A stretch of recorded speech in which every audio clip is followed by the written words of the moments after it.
All right, welcome to Wednesday. Every Wednesday too, we answer your questions, whether it's previous questions, whether it's new questions, whether you want to add questions right now. Whether you're on YouTube, Facebook, or Instagram, doesn't matter. If you had previous questions, we're going to address those right now, specifically in detail with a solid answer. But even though you may not have submitted previous questions, it doesn't mean you can't submit a question right now that you want answered. Additionally, as you're watching this entire video, when questions come up, should they come up, this is the best place and time to ask those. So if that's you, and if that happens, I'm even going to be watching on Facebook on my phone here. Ask them, we'll work them in, and we'll address them. We got Duker asking the questions. He's commentating the show, we'll call it, and Dylan's manning the Pearl and the software and the cameras and all the live streaming and all the fun stuff. So all the hard stuff. Yep, he leaves the easy stuff to me and Duker. So, all right, brother. So what kind of questions did we get over the last? What's up, Travis? What's up, Omar? What's up, Matt? Welcome, welcome, welcome. What questions can we answer, bro? How do you recruit agents? Okay, so this is a question that comes up a lot. And there's a lot of different ways to answer it. But to keep it really simple and efficient when it comes to how do I recruit agents, I still believe that the number one best way to recruit agents, I'm going to give multiple answers, but I still feel like the number one best way is leading by example. You, the agent, actually producing and being successful at the business you're trying to recruit people in. It's stupid to recruit people if you suck at this business. Like that's the biggest misconception. Hey, you should recruit everyone. Dude, if you can't be successful, how can you train other people to, guess what, be successful? So you should number one, succeed. And then when you succeed, you should put out video content on a consistent basis, just like we do, that says, hey, I made $8,000 this week. I didn't know how to spell the word insurance 12 months ago. And with my help, you can make $8,000 a week too. And then guess what? People are going to be reaching out to you, family, friends, followers, people in your warm market. You can throw videos up on YouTube for SEO and long-term purposes. You can throw videos up on Facebook for a short-term purpose. At the end of the day, you want people coming to you because you are doing what? You're leading by example. I mean, there's other avenues. If you're talking about local, Indeed. If you're talking about more national, maybe ZipRecruiter. If you're talking about, I mean, there's some ads that you can be doing. We even helped some agencies with recruiting ads and actually building out of ads. And so there's a lot of areas, but I feel like focusing on something, having a target, figuring out what you want to do to recruit agents and find them, but dude, leading by example is always the best answer. So great question. What are the best dialers that you recommend? Yeah, for dialers, I would say you're mic'd up, right? They can hear you when you're asking this stuff. I would say dialers, okay, there's a few. There's Sales Dialers, solid dialer. There's ZenCall, X-E-N-C-A-L-L. Radius. Bob has an internal dialer. Everyone's got a dialer on their phone. I mean, at the end of the day, it depends on what the purpose is of the dialer. If you're going to be dialing, there's also DYL, which I've heard a lot of positive stuff about, and they show me ads online like 8 times a day now for whatever reason, because apparently I buy software. And it depends. Are you wanting to go dial 2, 3, 4 people at a time and do a lot of predictive dialing, a large number of high volume of leads, high volume of cold calls? Then you want to look at like a predictive dialer. If you're wanting to just dial one at a time, then they've got like preview dialers, power dialers, there's all these P names. But it depends on what the purpose is. If you just want to dial efficiently through like one lead at a time or have an opener, transfer calls, then there's a lot of options. But there's a few. So I would figure out like, before you just start going and finding dialer companies and calling dialer companies, I listed a few that are good, but you want to know what the purpose is and what you envision happening before you just go buy something and then it doesn't fit what you need. So that's kind of a little bit of advice. How do you handle reaching out to older leads that you have, like say 4 weeks ago? Okay, so and that's one thing that a lot of agents do well. Yeah, you can be super efficient and not follow up with older leads, but there's a lot of agents that are broke that need to be following up with old leads. They need to be even buying aged leads and door knocking and calling. I mean, the biggest thing is I generally approach the phone calls very similar as a brand new lead. Because guess what? They took action at some point in the past, and they may have took action since then with someone else, and they may not even know who's calling them. So you've got to, the first step in the call is to let them know that, hey, I know you. Like, hey, John, my name's Cody, and then refresh. I'm getting back to you about your request. Looks like about 2.5 weeks ago. You can even throw in the date. It looks like back on Thanksgiving Day, actually. You were online and you said you had you had interest in the new final expense information. Hey, John, I'm the local field underwriter. I'm going to be out in your area on Friday. I'm delivering this information to other people, probably some of your neighbors. Should I drop that off in the morning or in the afternoon? So it's like it's a refresh. Let them know you know who they are. Hey, I'm getting back to you, and then you're adding some other things along the way. So I would say that's a good question. I mean, there's so many ways to succeed in this business. It's freaking crazy, and age leads work. I know a lot of people that use some age leads. So, and at least not giving up on the new leads. I mean, most agents, statistically, what is it, like 80% of the time a salesperson reaches out to someone like one time ever? I mean, that's, especially with online leads, you got to be reaching out at least 6 times. There's a statistic, Harvard Business Review and InsideSales.com teamed up, and they said that if you contacted a lead 6 times, you had a 90% chance of contact. So, dude, I'm going to play the stats in my favor every single time. How to overcome the most common objection, I'm not interested, with warm leads and cold calls. Also, an idea, I'm talking to our studio team here, for next Wednesdays when we do live Q&A, let's have the person's name and like where they're from. Because I know, we get questions from a lot of states. We also get questions from Puerto Rico, Australia, New Zealand, just to name a few recently, New Zealand, Mexico, Canada. I mean, we've had Ireland recently, the UK quite a bit. What was the question again, though? How to overcome the most common objection, I'm not interested. I'm not interested. I would say that normally you don't get that in a home, so I'm assuming that you're probably saying, hey, I get that on a call. I use 3 steps for overcoming objections. It works well. I'm not saying it's perfect every time, but I use 3 A's. Agree, and I just trained a Hispanic team in Orlando to use these 3 steps, and they have just absolutely loved it. Because I like to break stuff down. Everything, you can use steps in everything you do. Agree, answer, and ask. So someone says, hey, I'm not interested. What happens is, if you pause, if you think about it, if you don't respond quickly, guess what? Click. So someone says, hey, I'm not interested. Excellent. Thank you so much for sharing that. You know what? I've had other people that didn't think they were interested, but once they got the information, they were pretty excited. So I'm going to be out there on Friday. I'll just drop it off because, again, you expressed interest and you probably would like to still have it. Should I drop it off in the morning or the afternoon? So something brief. I'm not saying go on for 2 minutes, but something that follows those 3 steps. Agree, because you can't be disagreeable. Like, they're like, hey, I'm not interested. You can say, oh, well, how do you know you're not interested? Like, that's a disagreeable state. That's a horrible, horrible objection. If anybody ever says that, don't do it. Agree, answer, and ask. The psychology is with objections, you have to finish with a question. The person that asks questions is in control. And the psychology behind it is, if you agree and you answer, but you don't finish with a question, guess what? If you don't finish with a question, they're in control, and they're going to reassume the call and probably state the same thing again. Dude, I said I'm not interested in the hang up. But if you finish with a question, you get a chance of them actually answering your question because it's got you in what? In control. I train our sales team, even our lead sales team. Hey, ask questions. Don't talk a bunch. The gift of gab is a curse. Like, ask questions. And so objections follow the same thing. Agree, answer the objection, acknowledge it, and then finish with a question.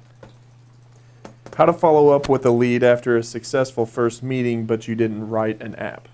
Okay, so how to follow up with a lead. Say you have a successful meeting. I count a successful meeting as a sale, but everybody's different.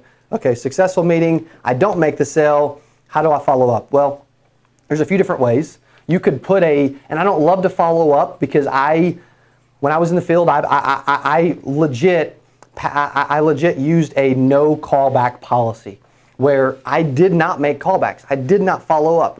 People have enough information to make decisions on the first call, so that's just the way I run my business.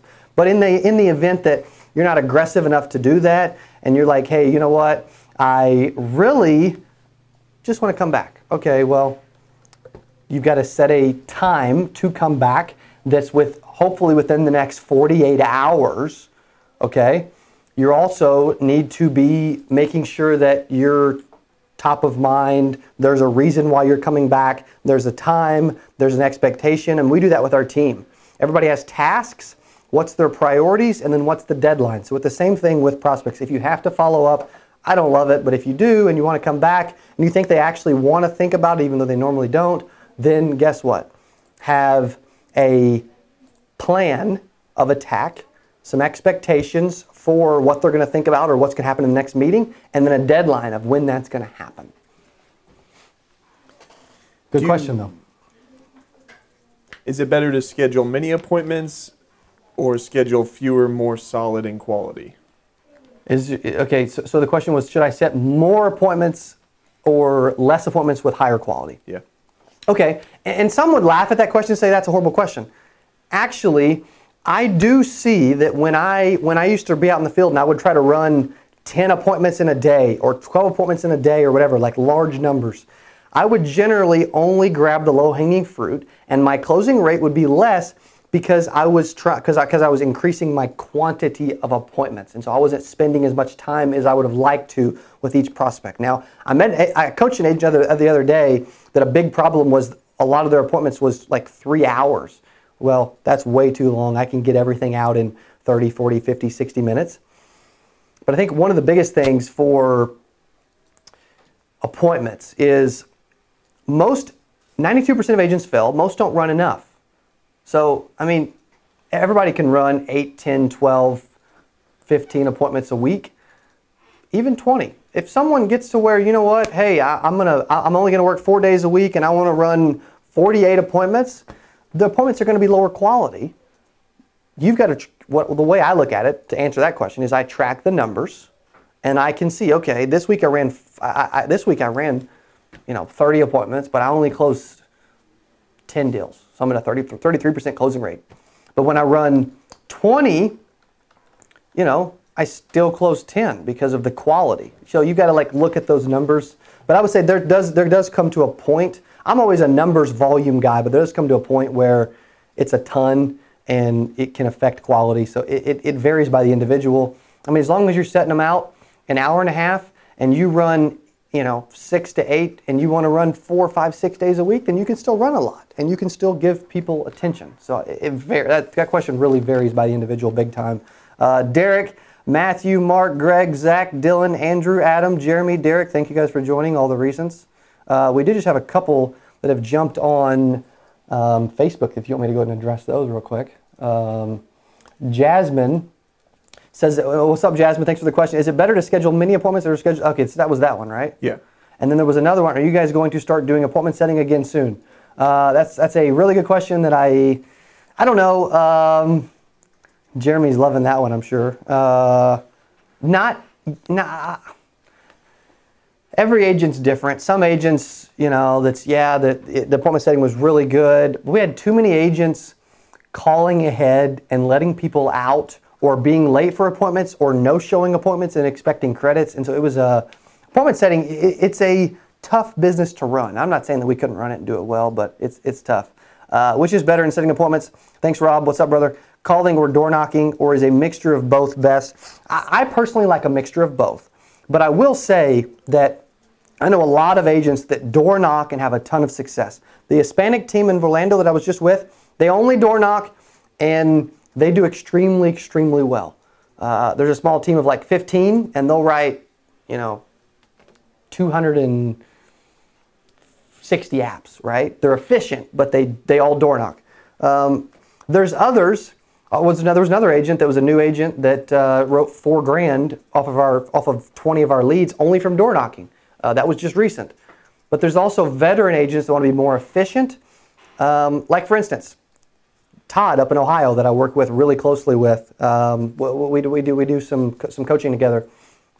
With him, he writes about $10,000, 8, 9, 10, 11 grand of premium every single week. And by doing that, he doesn't door knock at all because it's an efficiency play for him. So the efficiency play is, hey, I'm going to run, about 12 appointments a week and probably write, 10 of them because he's responding to, quality leads. He's getting in front of people. He's scheduling out his dials. Most aren't disciplined enough to, the best question for that, what's up, Derek? Best question for that, Rob, is most agents are not efficient enough or disciplined enough to do extremely well only from calling. And what I mean by that is agents need to call the lead immediately when they get it. Saturday morning, let's just say you got them on Friday. Call immediately. Saturday, you need a Saturday morning block of time that you call. You need a Sunday evening block of time that you call. Most agents aren't disciplined enough. Most agents don't even want to work on the weekend at all. So it comes down to a discipline play. If you're disciplined and you'll actually put in the work, calls is great. If you're not, and you need to have someone hand you a door knocking route to go to each and every day or for the week, it's easier to be disciplined because you don't have to pick up the phone. You can just go and door knock. So it varies by agent. I love both, but do not ignore door knocking. It works way better than I even realized. I used to do it a ton, but there's so many agents that still door knock a lot that do, freaking crazy numbers. So that's an awesome question. Thank you both. Jimmy over on YouTube asks, I have 2 appointments today. What term amount do you suggest to start with, and the lowest price first or highest? Okay, so Jimmy on YouTube says, and maybe Jimmy from, we have a Jimmy from Georgia and a Jimmy from Texas, who knows, but he says he's got 2 appointments today. He's wondering what term amounts to show, and then he's also wondering like how he should structure when he presents. I always do everything in these steps. I warm up, I fact find, I present and close, and then I cool down. And when I present and close, I show at least 5 benefits, and I walk through each one of those. And after each benefit, I say, you know what, is that important to you? Do you like that? So I get engagement after each benefit, and then at the end of all 5 benefits, hey, which one was your favorite? I'm doing what? I'm getting engagement, but I'm also getting them to make decisions on those benefits because I'm fixing to ask them to make a decision to buy in a second. So then after I go through all the 5 benefits, then I show them 3 options.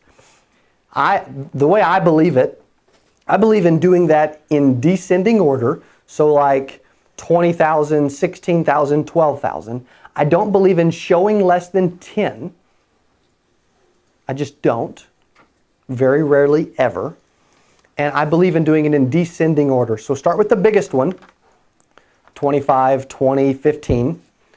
And then most of the time they'll choose the one in the middle, but I base the presentation more off of need than off of budget. I base the presentation on what they need more than what they can afford. I don't ask what they can afford.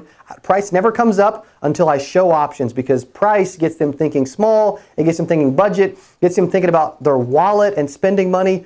It doesn't matter. We're there to sell them on what they need. Also, the people that are selling an average coverage of like 8, 10 grand, they're doing people a disservice because agents don't realize this. I ran into an agent the other day that I was coaching, and the agent averages about $42 a month of premium compared to an agent that they worked with that averaged like $79 a month of premium. Almost double. The difference was this one agent was scared to show bigger options because they felt bad for the person. At the end of the day, what are we ultimately doing and protecting? We're protecting them so that when they pass away, their family's protected. If one agent sells 20,000 of coverage, the next agent sells 10,000 of coverage, who helped that family more? The person that sold with their own wallet and was scared to show big options, or the person that showed them what they needed? So when an agent is selling smaller premiums, and I'm talking smaller than $61 per month of premium, then you're either showing options that are too small, you're showing them in ascending order from little to big, which is the wrong way to do it, or you are doing something wrong in the process with the value, the benefits, and the way you show things. Like the average premium, a lot of it, even more important than lead, a lot of it comes down to the way you present options to the prospect. And most people, they present stuff incorrectly. So that's a super, super good question. Jasmine, is that one you just saw too? I know you recommend a call immediately, but what if you get some leads overnight? Will it affect your ratio if you wait until the next day to call them? Because I've had leads come in after 11 p.m. at night. You can just wait till 8 o'clock, 7:30, 8 o'clock in the morning. Text them, call them. Yeah, you shouldn't call them at midnight. Yeah, you could send a text. Who cares? But at the end of the day, I'm going to wait first thing in the morning. It's not going to affect my ratio very much at all. Maybe a touch But as long as I still call them as soon as I can, call them a lot, 6 times, and text them and door knock them, I'll still get a hold of a large majority of my leads. I mean, a large majority. How do you deal with the get back to me in the new year or after Christmas objection? Yeah, okay, get back to me in the new year after Christmas objection. I just got it. I was in Jamaica calling leads live on camera. You guys have probably seen the video. And I was about to, and when I did that, I was right before Thanksgiving, like the week before, and someone even came out and said, hey, I've got Thanksgiving. Can you just call me back, you know, on Thursday or Friday or whatever it was? And you can hear from the call that I was like, you know what? Absolutely, agree. You know what? Since you mentioned that, I'm going to be out in your area on Tuesday. It'll only take a couple minutes to drop off the information. Why don't we just go ahead and get it out of the way before the holiday? I'm already going to be out there. It'll be real easy. So why don't we shoot for, you know, mornings or afternoons, which is better, so we can just get it out of the way. And they went for it, and that was fine because I agreed, I answered, and I asked. The other time, the person said, when I was calling leads, literally in Jamaica on video, the person said, I've got company over. Why don't you call me back Tuesday? And I was calling on a Sunday morning when the leads were coming in, because that's what I believe in, calling when the leads coming in. And the person said, no, I've got company. Could you call me back Tuesday? And I said, you know what? It'll just take me a couple seconds. Since you bring that up, I'm actually going to be out there Tuesday. I'll just drop the information off because I'm going to be out there anyway. Are mornings or afternoons better? And I immediately just jumped over both of those objections that I just gave you into setting appointments because I was proactive and quick about it. I knew what to say, and I finished with a question. You can overcome a large majority of objections and most by being in control of the call, not accepting objections the first time they throw them at you, and end up finishing with a question. So, all right, we good for today? We got that was one good. more. One more? All right, what we got? How do you handle the objection that they have life insurance through work? Okay, someone says, hey, I have life insurance through work. Excellent.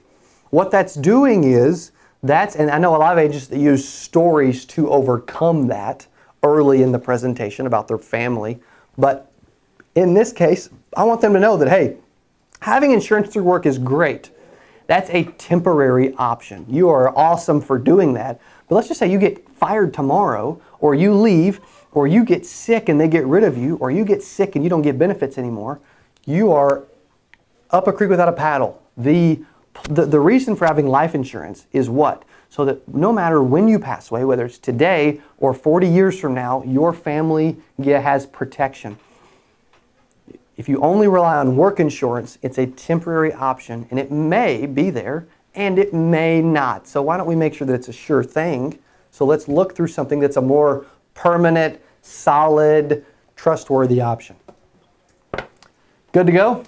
All right, thanks for watching. Thanks for the questions. I got to jump in a meeting here in a couple minutes. Every Wednesday, 2 o'clock, we do what? You submit questions, we answer those. You guys are awesome. If you haven't subscribed to our YouTube channel, please do that. We're about to hit 5,000 subscribers. We're going to keep the content coming. If you don't watch our YouTube and all of our videos, you're nuts.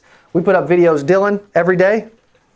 Every single day. We may make it twice a day coming soon. Who knows? We put out so much content, it's unreal. You've got to be following along on YouTube. Make sure you subscribe. Thanks for the questions.